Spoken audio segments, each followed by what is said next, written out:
Programang ito ay rated SPG. Striktong patnubay at gabay ng magulang ang kailangan. Maaaring may masiselang tema, lengguwahe, karahasan, sexual, horror o droga na hindi angkop sa mga...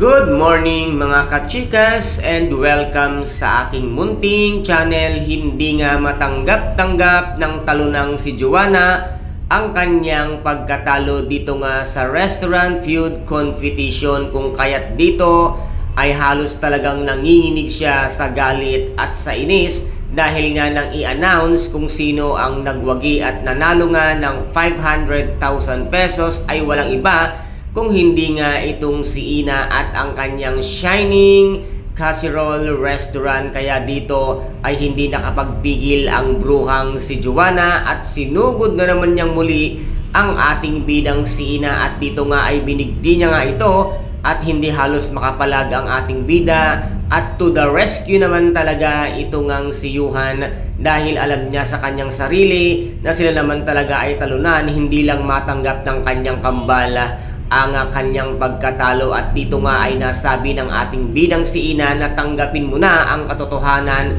na hindi ka talaga karapat dapat na mag-manage ng kahit na anong restaurant dahil hindi mo ito kayang patakbuhin at talunan ka. Tanggapin mo na lamang ang iyong pagkatalo. At dito naman ay lalong na insulto ang bruhang si Joanna na talagang hindi niya matanggap-tanggap ang kanyang pagkatalo. Karapat dapat lamang nalaitin ka at ibagsak ka, Joanna, dahil sa kasamaan ng ugali mo at wala naman talagang laman ang utak mo. At dito nga sa pagmamagaling nito ngang si Joanna ay bigla pa ngang nagliyab ang apoy, kung kaya't dito nga ay natulungan pa nga siya ng ating bidang si Ina at sinabuyan nga ito ng tubig para nga mawala ang apoy sa kanyang damit. At dito naman talaga ay gigil na gigil siya lalo dahil sa kanyang na-experience dito nga sa Restaurant Feud Competition. Kaya guys, ito po ang ating pakaabangan sa mga susunod na episode dito nga sa Shining Inheritance. Kung nagustuhan po ninyo ang aking videos for today,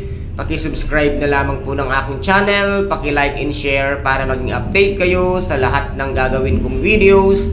Maraming salamat po. Ingat, God bless, and bye-bye!